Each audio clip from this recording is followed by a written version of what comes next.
So magandang tanghali mga guys. So lumabas ako ng simbahan dito sa Baclaran. Sakto naman na pagdaan ko ay hinuhuli yung mga vendor kasi nga naman ay bawal doon magtinda.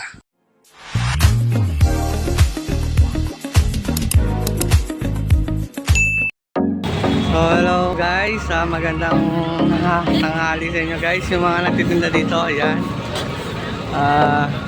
Ang dami na nahuli guys. Dito sa Baclaran guys, sa simbahan. So ayan, yung mga vendor, yung mga nakaparking, ayan, pinaghuli na sila. Ayan, pinapalis kasi ayaw nila umalis. Ayan guys, mga nahuli na iba. Ayan, ilang karito na yun nakuha. So ayan guys, hindi sila nakikinig, masikip, nagta-traffic, yan.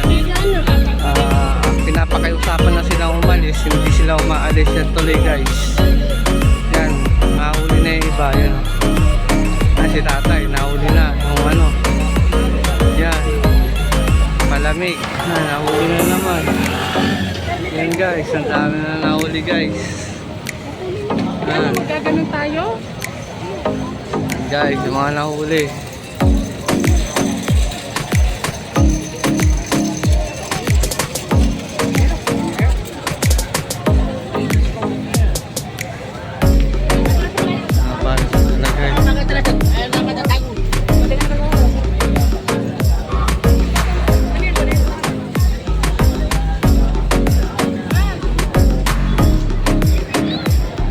Guys, mga vendor.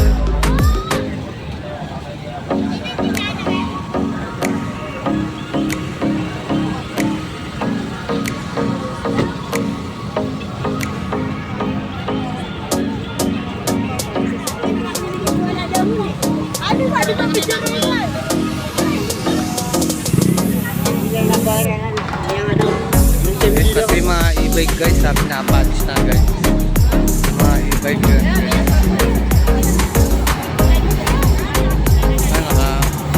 Mga nakuha guys ayun. Hanggang na guys.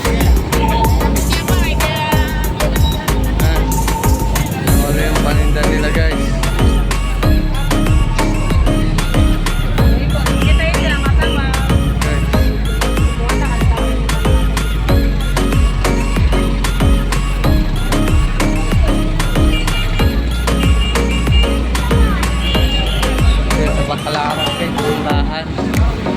Guys, nagkukuha na yung kanilang paninda. So dito yan, sa Baclaran. O yan guys, sayang naman yung puhunan nila guys. Yun lang, kasi bawal talaga magtinda dyan sa daanan guys. Sa traffic nga naman, may simba, so hindi na magkadaan-daan yung mga nasakyan. Traffic kasi guys mula dulo eh. Wala nang madaan ng mga sasakyan kasi sa mga nakakalat na vendor daw. So yan mga e-bike guys, pinapalis na rin.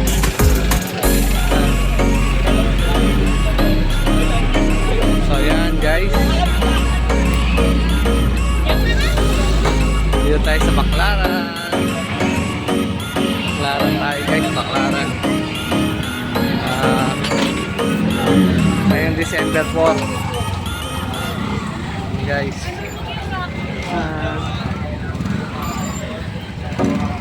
Ay mga vendor na ganyan guys. Ayun.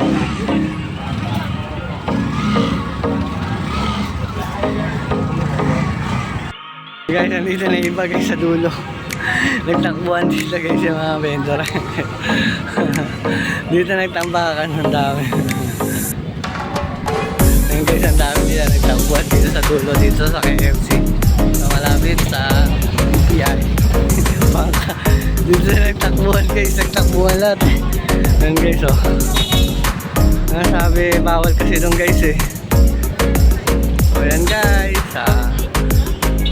comment na lang kung anong tama na gawin dyan para sa mga vendor. So bye bye.